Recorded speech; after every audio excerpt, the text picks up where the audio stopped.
നമ്മുടെ പ്രഭാതത്തിലെ ബൈബിൾ സ്റ്റഡിക്കായിട്ട് നേതൃത്വം നൽകുന്നത് പ്രിയപ്പെട്ട ജോസഫ് ജോണച്ചനാണ്. നമുക്ക് എവർക്കും അറിയാവുന്നതുപോലെ ക്രിസ്ത്യൻ ഇമ്മാനുവൽ മാർത്തോമാ ഇടവകയുടെ വികാരിയായി ശുശ്രൂഷ ചെയ്യുന്ന ജോസഫ് ജോണച്ചൻ ഈ മെയ് മാസം 1-ാം തീയതിയാണ് ഇവിടെ ശുശ്രൂഷയ്ക്കായിട്ട് വന്നത്. അപ്പോൾ അച്ഛനിവിടെ വന്ന സമയത്ത് തന്നെ ഈ കോൺഫറൻസിൻ്റെ ആലോചന കമ്മിറ്റി തിരുമേനിയോട് ആലോചിച്ചതിന് ശേഷം ഇപ്രകാരമുള്ള ക്രമീകരണം ചെയ്യുകയായിരുന്നു. പ്രിയപ്പെട്ട അച്ഛൻ മാർത്തോമാ സെമിനാരിയിലും ധർമ്മജ്യോതി തിയോളജിക്കൽ കോളേജിലും പഠനവും റിസർച്ചുമൊക്കെ നടത്തിയ പ്രിയപ്പെട്ട അച്ഛനാണ്.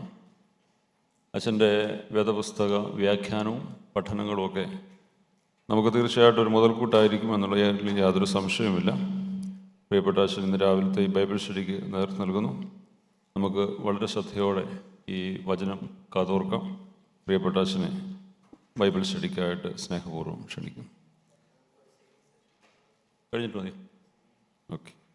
ഗായക സംഘം ഇപ്പോൾ ഗാനം ആലപിക്കും, തുടർന്ന് ബൈബിൾ സ്റ്റഡി. Good morning.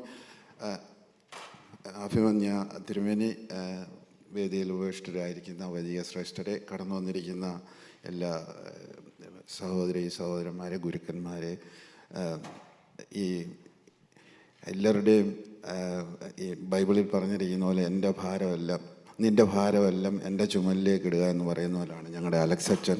ഞാൻ കാണാതെ പറയാമെന്ന് വിചാരിച്ച് വന്ന എല്ലാം അച്ഛൻ ഓൾറെഡി അങ്ങ് പറഞ്ഞു. അതുകൊണ്ട് ഇനിയും പ്രത്യേകമായിട്ട് അച്ഛനെ സ്വാഗതം പറയേണ്ട ആവശ്യമില്ല. അച്ഛൻ ഇങ്ങനെയാണ്, ഞങ്ങളുടെ എല്ലാ കാര്യത്തിനും ഞങ്ങൾ ചെയ്യുന്നതിന് മുമ്പേ അച്ഛൻ കയറി എല്ലാം അങ്ങ് ചെയ്യും. അത് അച്ഛൻ്റെ ഒരു പ്രത്യേകതയാണ്.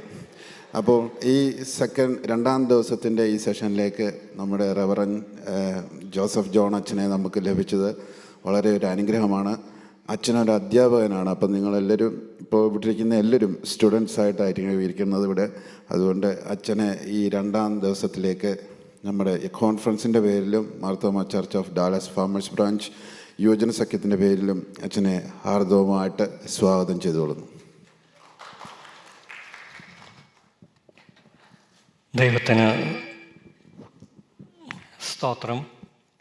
അഭിമന്യ ഡോക്ടർ എബ്രഹാം മാർ പൗലോസ് തിരുമേനി, കോൺഫറൻസിൻ്റെ പ്രസിഡന്റ് സാം കെ ഈശ്വരച്ചൻ, അലക്സ് യോഹനാനച്ചൻ, സഹോദര പട്ടക്കാരെ, യുവസഖ്യ കോൺഫറൻസിൽ സംബന്ധിക്കുന്ന ഏവരുമേ, ഡാലസ് ഫാമേഴ്സ് ബ്രാഞ്ചിലെ മുതിർന്ന അംഗങ്ങളെ, ഈയൊരു അനുഗ്രഹിക്കപ്പെട്ട കൂടിവരവിൽ ദൈവവചനം പങ്കിടുവാൻ ലഭിച്ച അവസരത്തിനായിട്ട് ഞാൻ ദൈവത്തിന് സ്തോത്രം അർപ്പിക്കുന്നു. ഇതിന് മുഖാന്തരമായി തീർന്ന അഭിമന്യ തിരുമേനിയോടും കോൺഫറൻസിൻ്റെ ചുമതലക്കാരോടും പ്രത്യേക നന്ദി, കടപ്പാട് ഈ സമയത്ത് അറിയിച്ചു കൊള്ളട്ടെ. പട്ടത്ത ശുശ്രൂഷയുടെ ആരംഭകാലം മുതൽ അഭിമന്യ പൗലോസ് തിരുമേനിയിൽ നിന്ന് ലഭിക്കുന്ന സ്നേഹത്തിനും പ്രോത്സാഹനത്തിനുമായിട്ട് ഏറെ കടപ്പെട്ടിരിക്കുന്നു. എൻ്റെ സഹോദര പട്ടക്കാർ, അവരുടെ കരുതൽ, അവരുടെ നല്ല സൗഹൃദം, ഏറ്റവും അനുഗ്രഹിക്കപ്പെട്ട കൂട്ടായ്മ, ഇതിനൊക്കെ ദൈവത്തിന് സ്തോത്രം അർപ്പിക്കുന്നു. നിങ്ങളെല്ലാവരെയും പ്രാർത്ഥനയും ഈ വേദപഠനത്തിൻ്റെ അനുഗ്രഹത്തിനായി ഉണ്ടാകണമെന്ന് ആമുഖത്തിൽ അഭ്യർത്ഥിച്ചു കൊള്ളട്ടെ. നമ്മളിന്ന് ഒരുമിച്ച് ധ്യാനിക്കുവാൻ ആഗ്രഹിക്കുന്നത് ഉൽപ്പത്തി പുസ്തകം 32-ാം അധ്യായം 22 മുതൽ 32 വരെയുള്ള വാക്യങ്ങളാണ്. The book of Genesis chapter 32 versus from 22 to 32. നമ്മുടെ പരമ്പരാഗത രീതിയിൽ നിങ്ങൾ ആരെങ്കിലും ഒന്ന് എഴുന്നേറ്റെന്ന് വായിച്ചാൽ നന്നായിരുന്നു. Can one of you just stand and read it aloud? Genesis 32 verses 22 to 32.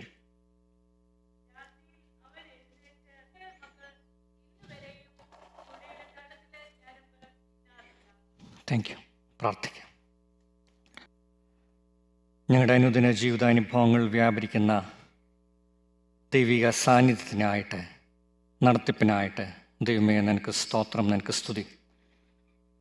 ഞങ്ങളുടെ ഈ അനുഭവങ്ങൾ വേരൂന്നി നിന്നുകൊണ്ട് ഭാവിയെക്കുറിച്ച് സ്വപ്നം കാണുവാൻ, വിഭാവനം ചെയ്യുവാൻ ഞങ്ങളെ ശക്തീകരിക്കണമേ എന്ന് പ്രാർത്ഥിക്കുന്നു. വിശ്വാസ തികവുള്ള ഭാവിയിലേക്ക് നടപ്പാനും അതിനനുസൃതമായിട്ട് ജീവിതങ്ങളെ ക്രമീകരിക്കുവാനും ഞങ്ങളെ സഹായിക്കണമേ. ഈ വേദപഠനം അതിന് മുഖാന്തരമായി തീരണമേ. നിൻ്റെ ആത്മാവിനാൽ ഞങ്ങളോട് നീ ഇടപെടണമേ. യേശുവിൻ നാമത്തിൽ തന്നെ. യുവജനങ്ങളായ നമ്മളെ, നമ്മുടെ ജീവിത സാഹചര്യങ്ങളെ ഒന്ന് അടയാളപ്പെടുത്താൻ ശ്രമിക്കുകയാണ്. നാട്ടിൽ നിന്ന്, ഇന്ത്യയിൽ നിന്ന് നോർത്ത് അമേരിക്കയിലേക്ക് ജോലി സംബന്ധമായി, പഠന സംബന്ധമായി കുടുംബാംഗങ്ങളുടെ സഹായത്തോടെ ഇവിടെ എത്തിച്ചേർന്ന നമ്മളെ ഒന്ന് മനസ്സിലാക്കുവാൻ, ഒന്ന് മാർക്ക് ചെയ്യുവാൻ ശ്രമിക്കുകയാണ്. അതിനൊരു കാറ്റഗറി ഉപയോഗിക്കുന്നു, ലിമിനാലിറ്റി, ലിമിനൽ സ്പേസ്. ലിമൻ എന്ന ലാറ്റിൻ പദത്തിൽ നിന്നാണ്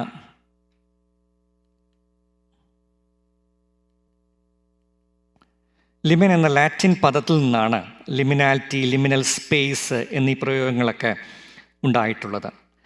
ലിമൻ എന്ന വാക്കിൻ്റെ അർത്ഥം ത്രഷോൾഡ്, ഉമ്മറപ്പടി. വീട്ടിൽ നിന്ന് പുറത്തേക്കിറങ്ങുമ്പോൾ മുറ്റത്തിന് തൊട്ട് മുൻപുള്ള ഇടം. പുറത്ത് പോയിട്ടില്ല, എന്നാൽ വീട്ടിൻ്റെ ഉള്ളിലുമല്ല. The journey has begun, but we have not gone far. We have departed but not arrived. In between location എന്നൊക്കെ സാധാരണയായിട്ട് പറയാറുണ്ടല്ലോ. ലിമിനൽ സ്പേസിന് ഒരു ഡെഫിനിഷൻ പങ്കിടുകയാണ്. A transitory in between state or space which is characterised by ambiguity, indeterminacy and potential for change. ഒരു in between space ആണ്.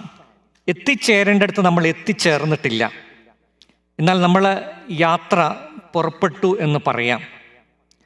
എന്നാൽ ഈ ഒരു ഇൻ ബിറ്റ്വീൻ, ഒരു ഇടത്താവളം എന്ന രീതിയിലുള്ള ഈ സ്ഥലം നമ്മുടെ മുൻപിൽ ഏറെ ആശങ്കയുളവാക്കുകയാണ്. വ്യക്തമായി കാര്യങ്ങളെക്കുറിച്ച് മനസ്സിലാക്കാൻ നമുക്ക് സാധിക്കുന്നില്ല. മുൻപോട്ട് എന്ത് എന്ന് നമുക്ക് വ്യക്തമായിട്ടുള്ള രൂപരേഖയില്ല. ഒരു വ്യക്തത കുറവ്, നിശ്ചയമില്ലായ്മ. And that's potential for change. എന്തും സംഭവിക്കാം. അനുഗ്രഹപ്രദമായിട്ടുള്ള അനുഭവങ്ങളിലേക്ക് അല്ല, നാശകരമായ അനുഭവങ്ങളിലേക്ക് നീങ്ങുവാൻ സാധ്യതയുണ്ട്. അപ്പം ഈ ഒരു സ്പേസിനെ ലിമിനൽ സ്പേസ് എന്ന രീതിയിൽ നമുക്ക് വിളിക്കാം. പ്രത്യേകിച്ച് കൾച്ചറൽ സ്റ്റഡീസൊക്കെ ലിമിനൽ സ്പേസ്, ലിമിനാലിറ്റിയൊക്കെ സാധാരണയായിട്ട് ഉപയോഗിക്കാറുണ്ട്. ഞാൻ ഈ ഒരു കാറ്റഗറി ഉപയോഗിച്ചുകൊണ്ട് നമ്മുടെ ജീവിത അനുഭവങ്ങളെ ഒന്ന് അടയാളപ്പെടുത്താൻ ശ്രമിക്കുകയാണ്. നമ്മൾ ഒരർത്ഥത്തിൽ ലിമിനാലിറ്റിയിൽ ജീവിക്കുന്ന ആളുകളാണ്. ഒരു വശത്ത് നമ്മുടെ ഹൃദയങ്ങൾ നിറഞ്ഞു നിൽക്കുന്ന ഒരു ലോകമുണ്ട്, ഒരിടമുണ്ട്. അത് വേൾഡ് ഓഫ് എലൂസീവ് മെമ്മറീസ് എന്ന് വേണമെങ്കിൽ പറയാം. നാട്ടുംപുറത്തെ, നാട്ടുവഴിയിലെ ഓർമ്മകൾ, നാട്ടുംപുറത്തെ കാഴ്ചകൾ, വ്യക്തികൾ, ഗന്ധങ്ങൾ, ഇതെല്ലാം നമ്മുടെ മനസ്സിൽ നിറഞ്ഞു നിൽക്കുകയാണ്. യുവനസഖ്യത്തിൽ പങ്കെടുത്തതും, ഗായക സംഘത്തിൽ പങ്കുചേർന്നതും, റിഹേഴ്സൽസും, ക്രിസ്മസിന് വേണ്ടി ഭവനങ്ങൾ തോറും സഞ്ചരിച്ചതും, കോളേജിലെ നല്ല ഓർമ്മകളും, ഒരുമിച്ച് ടൂർ പോയതും, അത്തരത്തിലുള്ള അനുഭവങ്ങളെല്ലാം നമ്മുടെ മനസ്സിൽ ഇങ്ങനെ നിറഞ്ഞു നിൽക്കുകയാണ്. മാതാപിതാക്കൾ, കുടുംബാംഗങ്ങൾ, വല്യപ്പച്ചൻ, വല്യമ്മച്ചിമാർ, നാട്ടിൻപുറത്തെ ഈ ആകമാനമുള്ള അനുഭവങ്ങൾ ഇങ്ങനെ നിറഞ്ഞു നിൽക്കുകയാണ്. അതുകൊണ്ടൊക്കെ തന്നെയാണ് പലപ്പോഴും പല ആളുകളും പറയുന്നത്, അച്ഛാ എല്ലാ വർഷവും നാട്ടിൽ പോകാറുണ്ട്. ഒരു ഭവനത്തിൽ പോയപ്പോൾ മുൻപിൽ അവിടെ ഉള്ള ഒരു പിക്ചർ, പോസ്റ്റർ എന്ന് പറയുന്നത് തെങ്ങും തോപ്പാണ്. ഞാൻ പറഞ്ഞത് രസകരമായിട്ടുണ്ടല്ലോ, മനസ്സിൽ നിറഞ്ഞു നിൽക്കുന്ന ഇതൊക്കെ തന്നെയല്ലേ അച്ഛാ എന്ന് പറയാറുണ്ട്. This A world of elusive memories. എന്നാൽ എലൂസീവ് എന്ന പദം നമുക്കറിയാം, കൈപ്പിടിയിൽ നമ്മൾ പിടിക്കും എന്ന് വിചാരിക്കുമ്പോഴും വഴുതിപ്പോകുകയാണ്. ഈ നാട്ടിൻപുറത്തെ എല്ലാ അനുഭവങ്ങളും, നാട്ടുകാഴ്ചകളും, മൂല്യങ്ങളും എല്ലാം കൈപ്പിടിയിൽ ഇങ്ങനെ പിടിക്കണം എന്ന് വിചാരിക്കുമ്പോഴും പറ്റുന്നില്ല. ദേ ആർ എലൂസീവ്, വഴുതിപ്പോകുകയാണ്. എന്നാൽ മറ്റൊരു ലോകമുണ്ട്, അവിടെ നമ്മൾ എത്തിച്ചേർന്നിരിക്കുകയാണ്, അല്ലെങ്കിൽ എത്തിച്ചേരാൻ ശ്രമിക്കുകയാണ്. The world of explosive possibilities. American dream എന്നൊക്കെ നമ്മൾ സാധാരണയായിട്ട് പറയാറുണ്ടല്ലോ. ഈ നാടിനെക്കുറിച്ച്, ഈ നാട്ടിലേക്ക് നമ്മളെ ആകർഷിച്ചിട്ടുള്ള ഘടകങ്ങൾ, നമ്മുടെ എഡ്യൂക്കേഷൻ, വിദ്യാഭ്യാസം സംബന്ധിച്ച്, കരിയറിനെ സംബന്ധിച്ച്, സാമ്പത്തിക കാര്യങ്ങളെ സംബന്ധിച്ചൊക്കെ വളരെ വിസ്ഫോടകരമായിട്ടുള്ള, എക്സ്പ്ലോസീവായിട്ടുള്ള സാധ്യതകൾ ഈ നാട് നമ്മുടെ മുൻപിൽ സമ്മാനിക്കുന്നുണ്ട്. അത് കൈവെടിയാൻ നമുക്ക് കഴിയുകയില്ല. പൂർണ്ണമായിട്ട് നേടിയിട്ടുണ്ടോ എന്ന് ചോദിച്ചാൽ അതുമില്ല. എന്നാൽ ചിലതൊക്കെ നമുക്ക് സാധിച്ചിട്ടുണ്ട്. അല്പം യാത്ര മുൻപോട്ട് പോയിട്ടുണ്ട്. Still we have not reached the destination.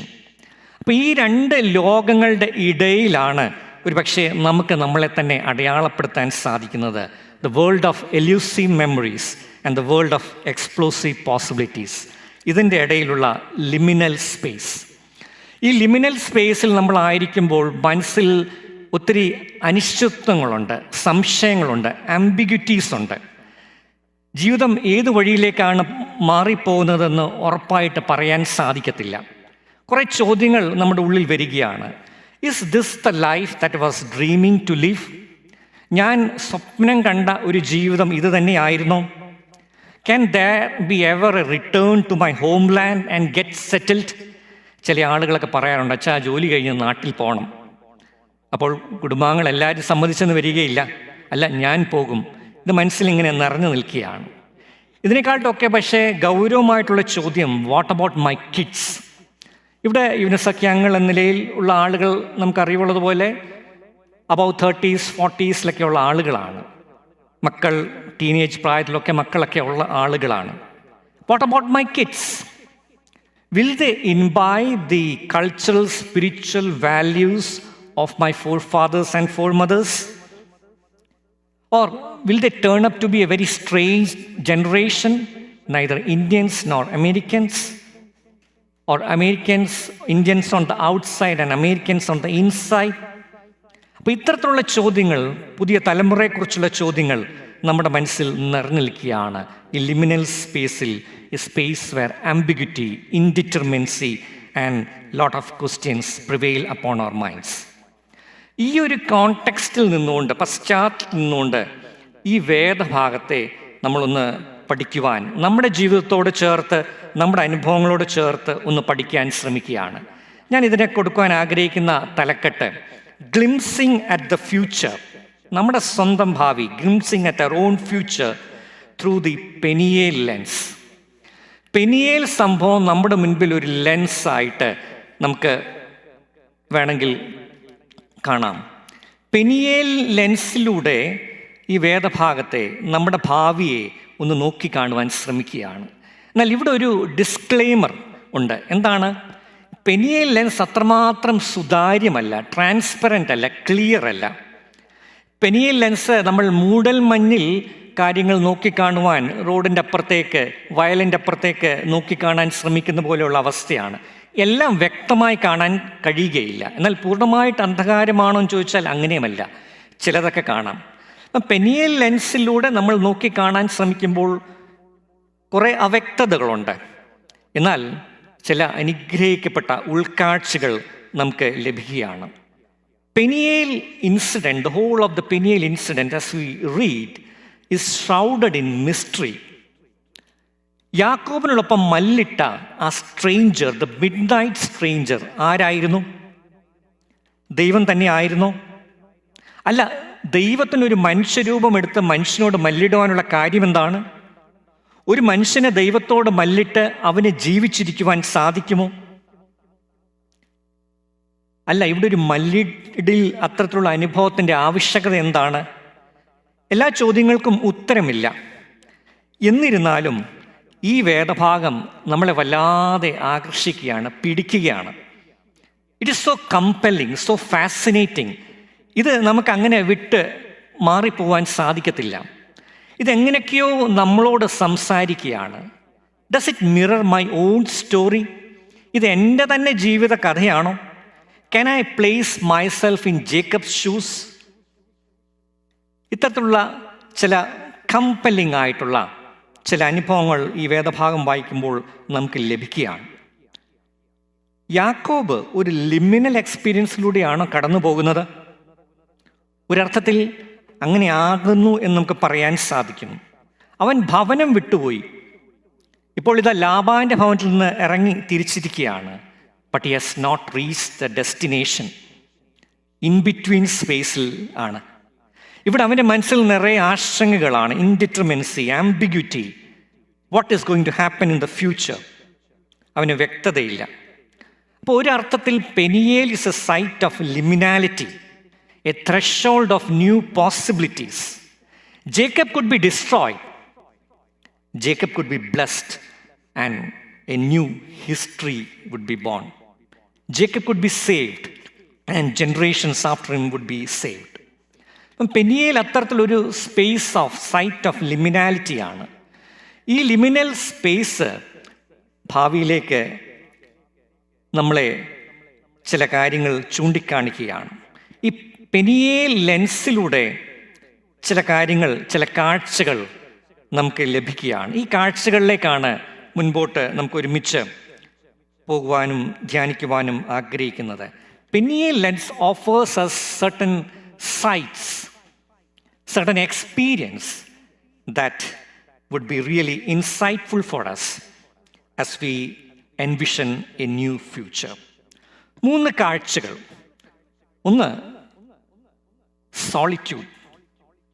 Jacob was left alone. 24-ാമത്തെ വാക്യം. He took them and sent them across the stream, and likewise everything that he had.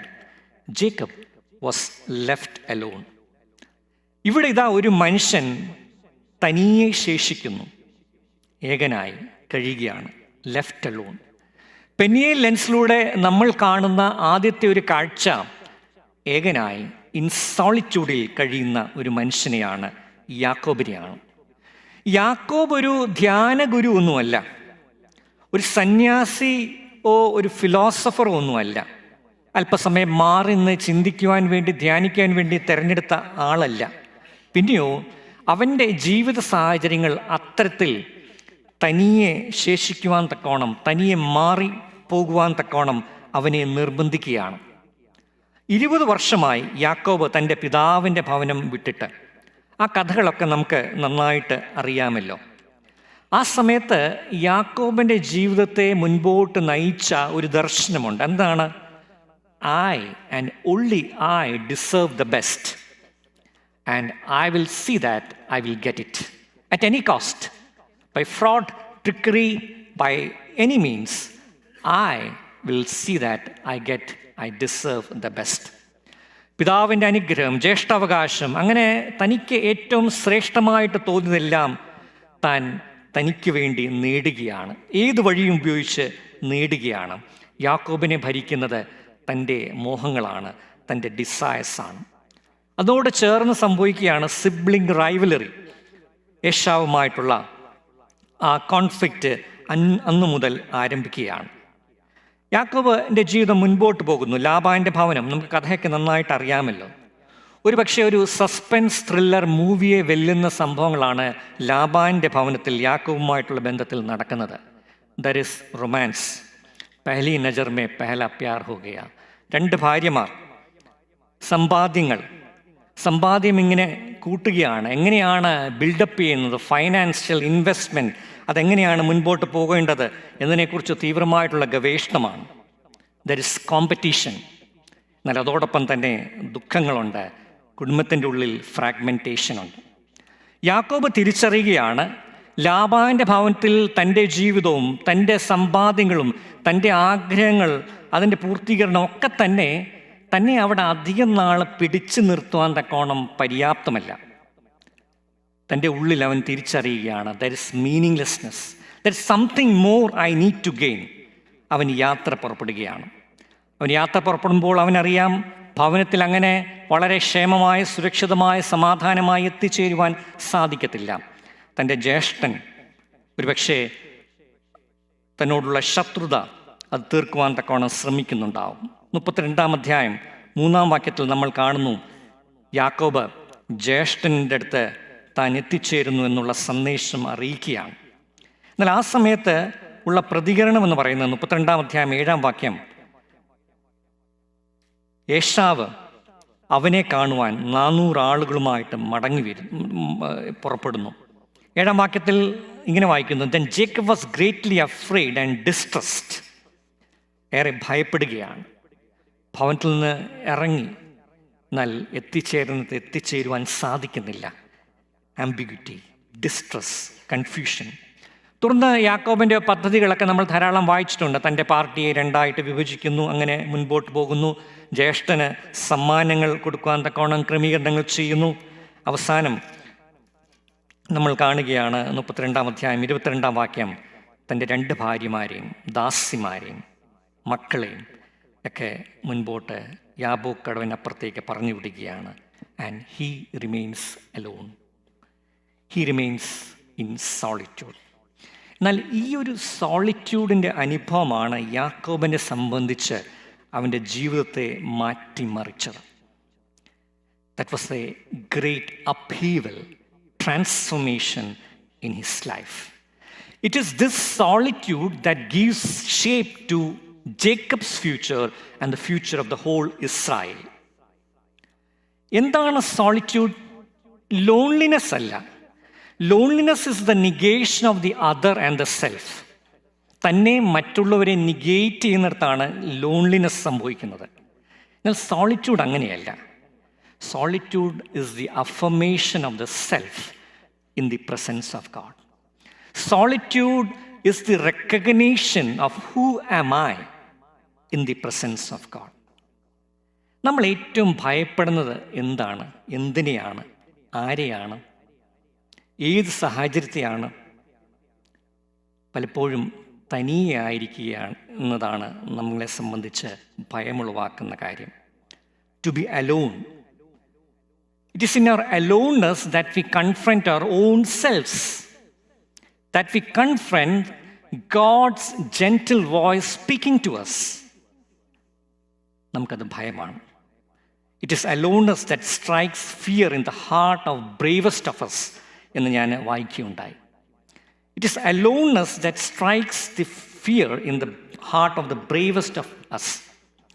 നമ്മൾ തനിയെ ഇരിക്കുന്നതെന്ന് സങ്കല്പിക്കുക. നമ്മുടെ വീട്ടിൽ, നമ്മുടെ സോഫായിൽ നമ്മൾ ഉടനെ ചെയ്യുന്നത് മൊബൈൽ ഇങ്ങനെ പരതുകയാണ്. പിന്നെ ആ വഴി മറ്റൊരു ലോകത്തിലേക്ക് പോവുകയാണ്.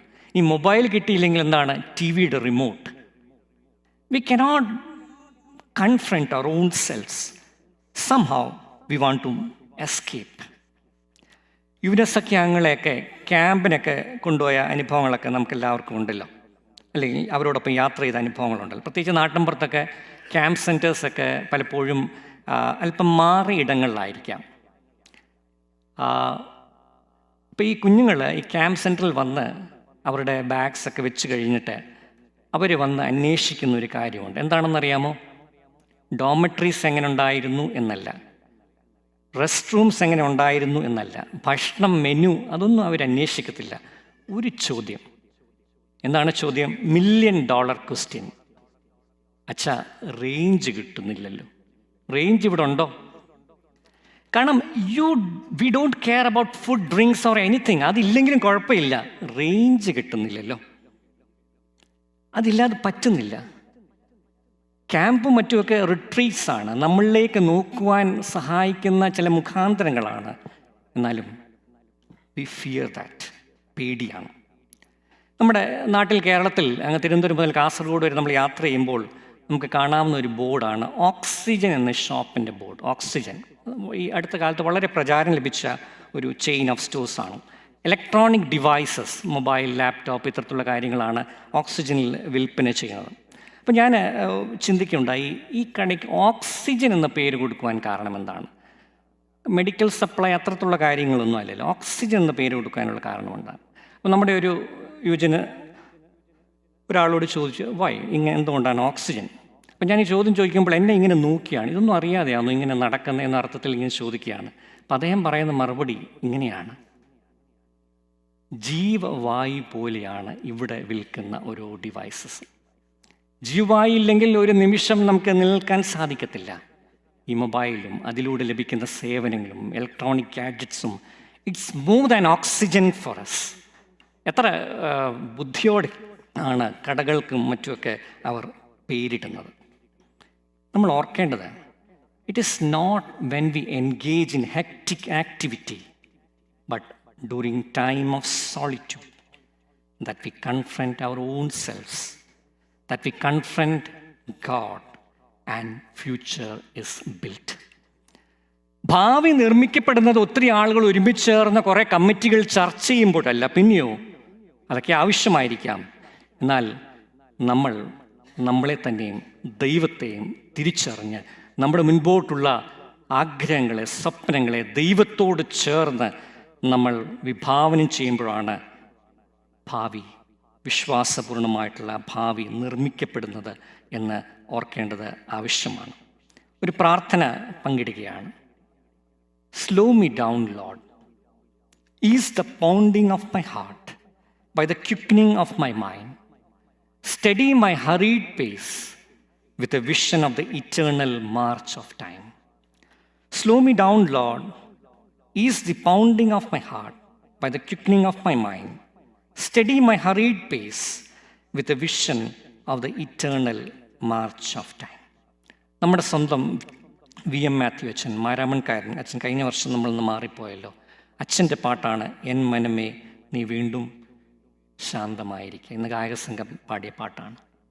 എൻ മനമേ നീ വീണ്ടും ശാന്തമായിരിക്കുക. ഒരു പക്ഷേ നമുക്ക് ഏറ്റവും ആവശ്യമായിട്ടുള്ളത് ഈ ലിമിനൽ സ്പേസിൽ നമ്മൾ വല്ലാതെ ജീവിതത്തെക്കുറിച്ചും ഭാവിയെക്കുറിച്ചും കുഞ്ഞുങ്ങളെക്കുറിച്ചൊക്കെ ഓർത്ത് വേവലാതിപ്പെടുമ്പോൾ, ഈ ഭാവിയെക്കുറിച്ച് വിഭാവനം ചെയ്യുന്ന പ്രക്രിയയിൽ പങ്കുചേരുമ്പോൾ നമുക്ക് ആവശ്യമായിട്ടുള്ളത് ശാന്തമായിരിക്കുക, ദൈവത്തോട് ചേർന്ന് നമ്മളെ കണ്ടെത്തുക. That is important. Peniel lens മുൻപോട്ട് നമുക്ക് സമ്മാനിക്കുന്ന മറ്റൊരു കാഴ്ചയാണ് ബാറ്റിൽ ഫീൽഡ്, യുദ്ധക്കളം. നമ്മൾ ഈ വേദഭാഗത്തിൽ വായിക്കുന്നു, Jacob was left alone and a man wrestled with him until daybreak. 24 verse. ഒരു മനുഷ്യൻ രാത്രി മുഴുവനും അവനോട് മല്ലിടുകയാണ്, റെസ്ലിംഗ്. ആരാണ് ഈ midnight stranger? Is this Jacob's own self? ഇത് യാക്കോബ് തന്നെയാണോ? ഇത് അവൻ്റെ ഉള്ളിൽ നടക്കുന്ന സംഘർഷത്തിൻ്റെ തന്നെ ഒരു പിക്ചറൈസേഷൻ ആണോ? അല്ല, ഇത് യാക്കോബിൻ്റെ ജ്യേഷ്ഠ സഹോദരൻ ഈശാവിനെ വരച്ച് കാണിക്കാൻ ശ്രമിക്കുകയാണോ? Does this stranger mirrors Jacob's elder brother Esau? അല്ല, ഇതൊരു മെറ്റഫറിക്കൽ ഒരു ഡിപ്പിക്ഷനാണോ? യാക്കോബ് ദൈവസന്നിധിയിൽ പ്രാർത്ഥിക്കുന്നു, ആ പ്രാർത്ഥനയെ സൂചിപ്പിക്കുന്ന ഒരു ഡെപ്പിക്ഷനാണോ? അപ്പം ചോദ്യങ്ങൾ ഇങ്ങനെ നമ്മുടെ മുൻപിൽ നിൽക്കുന്നുണ്ട്, എല്ലാത്തിനും ഉത്തരങ്ങളൊന്നുമില്ല. എന്നാൽ ഇവിടെ എന്തുകൊണ്ട് ഈ റെസ്ലിംഗ് സംഭവിക്കുന്നു എന്നതിനെക്കുറിച്ച് നമ്മൾ അന്വേഷിക്കുമ്പോൾ ഒരു ചെറിയ സൂചന നമുക്ക് ലഭിക്കുകയാണ്. ഈ റെസ്ലിംഗ് മുന്നേറുമ്പോൾ യാക്കോബ് ഒരു കാര്യത്തിന് നിർബന്ധം പിടിക്കുന്നുണ്ട്. എന്തിനാണ്? ഞാൻ നിന്നെ വിടുകയില്ല. I will not let you go unless you bless me. എന്നെ അനുഗ്രഹിക്കുകയല്ലാതെ ഞാൻ നിന്നെ വിടുകയില്ല. വീണ്ടും മല്ല് തുടരുകയാണ്.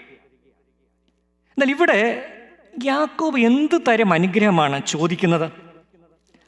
യാക്കോബ് തൻ്റെ ജ്യേഷ്ഠന് കൊടുത്തയച്ച സമ്മാനം ഒന്ന് വായിച്ചു നോക്കുക. 32-ാം അധ്യായം 13 മുതലുള്ള വാക്യങ്ങൾ. He spent that night there, and from what he had with him, he took a present for his brother Esau. 200 female goats, 20 male goats, 200 ewes, 20 rams, 30 milch camels, their colts, 40 cows, 10 bulls, 20 female donkeys, 10 male donkeys. These he delivered into the hand of a servant. യാക്കോബിൻ്റെ ആകമാനമുള്ള സ്വത്തല്ല, പിന്നെന്താണ്? ജ്യേഷ്ഠന് താൻ കൊടുക്കുന്ന സമ്മാനം. അത്ര സമ്മാനം കൊടുക്കുവാൻ കഴിവുള്ള ആളിൻ്റെ സ്വത്തെന്തായിരിക്കും, പ്രോപ്പർട്ടി എന്തായിരിക്കും, നമുക്ക് ഊഹിക്കാവുന്നതേ ഉള്ളൂ. അപ്പോൾ ധനികനായ മനുഷ്യൻ താൻ ആഗ്രഹിച്ചതൊക്കെ നേടി, പിതാവിൻ്റെ അനുഗ്രഹം, ജ്യേഷ്ഠാവകാശം, തനിക്ക് പ്രിയപ്പെട്ട പെണ്ണിനെ വിവാഹം കഴിച്ചിട്ടുണ്ട്, മക്കൾ, സമ്പാദ്യങ്ങൾ. then why he is seeking blessing? എന്ത് അനുഗ്രഹമാണ് യാക്കോബ് ആവശ്യപ്പെടുന്നത്? ഇവിടെയാണ് ഈ വേദഭാഗം നമ്മളോട്, ഈ ലെൻസ് നമ്മുടെ മുൻപാകെ ഒരു ഉൾക്കാഴ്ച പ്രദാനം ചെയ്യുന്നത്. In spite of all material prosperity, Jacob recognized that he lacks meaning and sense of fulfillment in life. ഇതെല്ലാം ഭൗതികമായിട്ടുള്ള സൗകര്യങ്ങൾ, സമ്പാദ്യങ്ങളെല്ലാം ഉണ്ടായിരിക്കെ യാക്കോബിന് ലഭിക്കുന്ന ഒരു തിരിച്ചറിവാണ്, I still lack something, I still lack God's blessing. ദൈവം അനുഗ്രഹിക്കുകയല്ലാതെ നമ്മുടെ അനുഗ്രഹങ്ങൾ പൂർണ്ണമാകുകയില്ല എന്ന് യാക്കോബ് തിരിച്ചറിയുകയാണ്. ഇത് നമ്മൾ വളരെ ശക്തമായിട്ട് ഈ നാളുകളിൽ നമ്മോട് തന്നെ മറ്റുള്ളവരോടും പറയേണ്ടതുണ്ട്. കാരണം often blessing is associated with material prosperity. അത് നമ്മുടെ വിശ്വാസ അനുഭവങ്ങളിലും ഈവൻ മറ്റു മതങ്ങളിലൊക്കെ തന്നെ ഈ ഒരു ലൈനാണ്, ഈ ഒരു ലൈൻ ഓഫ് തോട്ടാണ്. Blessing is equal to material prosperity. നമ്മുടെയൊക്കെ പാട്ടുകളിലൊക്കെ തന്നെ ഈ ആശയമാണ് ഇങ്ങനെ നിറഞ്ഞു നിൽക്കുന്നത്. കുറച്ച് വർഷങ്ങൾക്ക് മുമ്പേ അദ്നൻ സാമിയുടെ ഒരു പാട്ടുണ്ടായിരുന്നു, നിങ്ങൾ കേട്ടിട്ടുണ്ടാകും, ലിഫ്റ്റ് കരാദോ. എന്താണ്? തോടി സി തോ ലിഫ്റ്റ് കരാദോ, ബംഗ്ലാ മോട്ടർ കാർ ദിലാ ദോ, ഏക് നഹി ദോ ചാർ ദിലാ ദോ, कैसे वैसों को दिया है ऐसे वैसों को दिया है. ഹിന്ദി അറിയത്തില്ലേ? മുജ്കോ ഭി തോ ലിഫ്റ്റ് കരാ ദോ. ഒന്ന് ഉയർത്തണം, ഒന്ന് ലിഫ്റ്റ് ചെയ്യണം, അതാണ് പറയുന്നത്. എങ്ങനെയാണ് ലിഫ്റ്റ് ചെയ്യേണ്ടത്? Bangla motor car. ഒന്നല്ല 4 വേണം. അവർക്ക് ഇവർക്കും ഒക്കെ കൊടുത്തിട്ടില്ലേ? ദൈവത്തോടാണ് പ്രാർത്ഥിക്കുന്നത്, എന്നെ ഒന്ന് ലിഫ്റ്റ് ചെയ്യുക. ഡോളർ ദേ ദേ പൗണ്ട് ബി ദേ ദേ. അത് മനസ്സിലായല്ലോ? ഡോളർ ദേ ദേ പൗണ്ട് ബി ദേ ദേ, ക്യാഷ് ദേ ദേ ചെക്ക് ബി ദേ ദേ. ക്യാഷ് ആയാലും കുഴപ്പമില്ല, ചെക്ക് ആയാലും കുഴപ്പമില്ല, ഒരു കാര്യം നടക്കണം. എന്താണ്? മുജ്കോ ബി തോ lift കരാദോ. So somehow we have come to the conclusion that blessing is all material prosperity.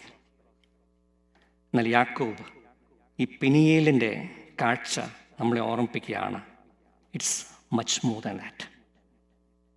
With all the material prosperity you have, you still feel meaningless. ഇവിടെ നമ്മൾ തിരിച്ചറിയുകയാണ്, യാക്കോബിന് ലഭിച്ച അനുഗ്രഹമെന്ന് പറയുന്നത് ദൈവത്തോട് ചേർന്ന് താൻ തിരിച്ചറിഞ്ഞ പുതിയ ആളത്ത ബോധമാണ്, എ ന്യൂ ഐഡൻറ്റിറ്റി. അതാണ് അനുഗ്രഹം. 28-ാമത്തെ വാക്യത്തിൽ, you shall no longer be called Jacob but Israel. പുതിയൊരു ഐഡൻറ്റിറ്റി ബോധമാണ്. ആരാണ് Jacob? One who plays deceit, one who takes by the heel, overreacher, supplanter, simply one who plays deceit. അതായിരുന്നു യാക്കോബ്. യാക്കോബിൻ്റെ ജീവിതത്തെ ഡിഫൈൻ ചെയ്ത അനുഭവങ്ങൾ, അവൻ്റെ മൂല്യങ്ങൾ, അവൻ്റെ ദർശനം, ഇതെല്ലാം ഈ പേരിനോട് ചേർന്ന് നമുക്ക് വായിച്ചെടുക്കാം. എന്നാൽ രാത്രി മുഴുവനും ദൈവത്തോട് മല്ലിട്ട യാക്കോബ് തിരിച്ചറിയുകയാണ്, this identity will not let me anywhere. New identity ദൈവത്തോട് ചേർന്ന് അവൻ കണ്ടെടുക്കുകയാണ്. എന്താണ് ഐഡൻറ്റിറ്റി? ഇസ്രായേൽ. ഇസ്രായേൽ എന്ന് പറയുമ്പോൾ ഗോഡ് റൂൾസ്. ദൈവം കർത്തൃത്വം നടത്തുന്നു എന്നാണ് അർത്ഥം. എൻ്റെ ആഗ്രഹങ്ങൾ, എൻ്റെ മോഹങ്ങളല്ല ഇനിയും എൻ്റെ മേൽ കർത്തൃത്വം നടത്തുന്നത്, ദൈവം കർത്തൃത്വം നടക്കുന്നു. ഈ ഒരു ആളത്തം തിരിച്ചറിയുന്ന യാക്കോബിന് പിന്നീട് നിവർന്നു നിൽക്കുവാൻ കഴിയുന്നില്ല. He's limping, he becomes vulnerable. ദൈവത്തോട് ചേർന്ന് തൻ്റെ ബലഹീനത തിരിച്ചറിഞ്ഞ് ദൈവത്തിൻ്റെ കർത്തൃത്വം സ്വീകരിച്ച് യാക്കോബ് പുതിയ ആളായി രൂപാന്തരപ്പെടുകയാണ്. യാക്കോബിൻ്റെ ഭാവി ഇവിടെ നിർമ്മിക്കപ്പെടുകയാണ്.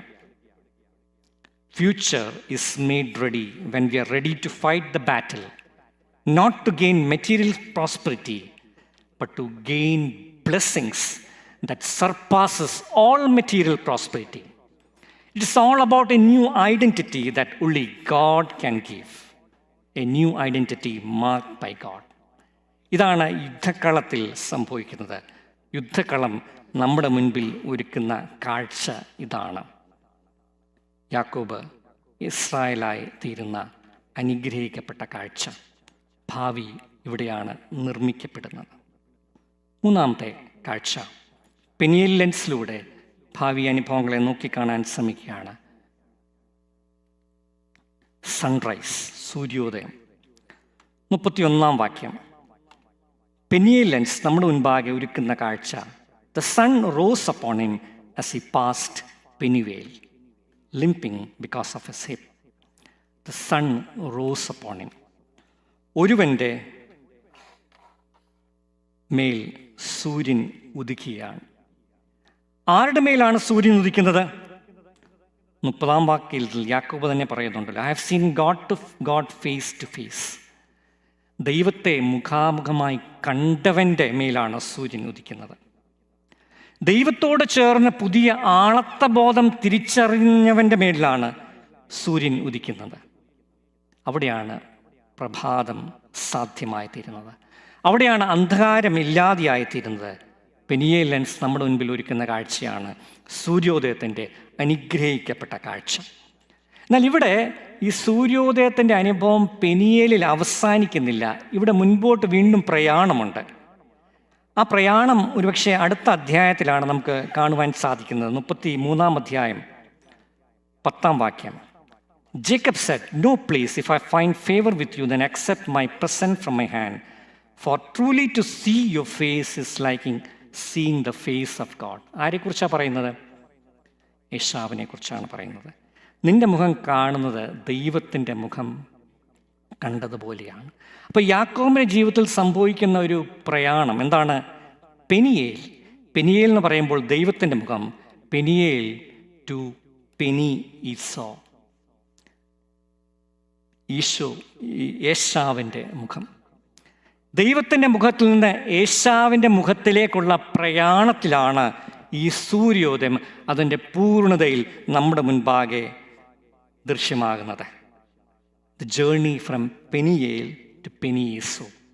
And that is the most important, significant of all our journeys in our spiritual life. The journey from Peniel to Peniel.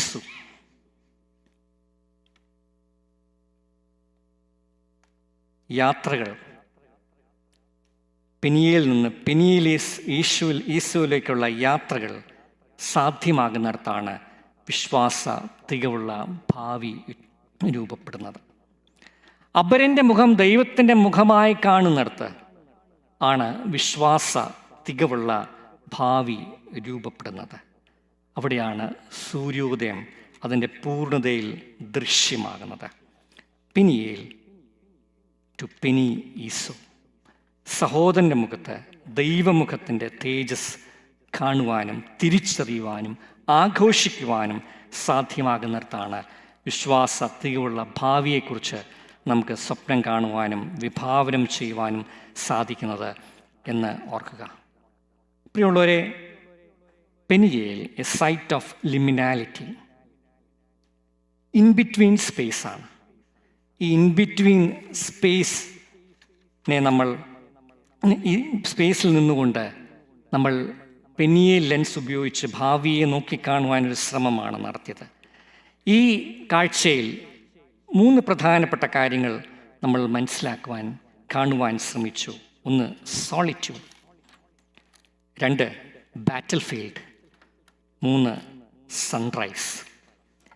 ഈ അനുഭവങ്ങളാണ് അനുഗ്രഹിക്കപ്പെട്ട ഭാവി അനുഭവങ്ങളിലേക്ക് നമ്മളെ കൂട്ടിക്കൊണ്ടുപോകുന്നത്.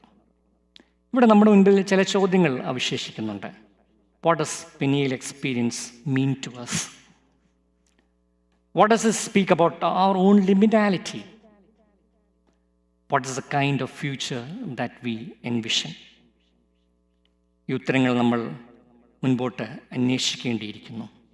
എന്നാൽ പെനിയേൽ ലെൻസ് അവതരിപ്പിച്ച കാഴ്ചയെ മറക്കുവാൻ പാടുള്ളതല്ല. സോളിറ്റ്യൂഡിൽ ഞാൻ എന്നെ തന്നെ തിരിച്ചറിയുകയാണ് ദൈവസാന്നിധ്യത്തിൽ.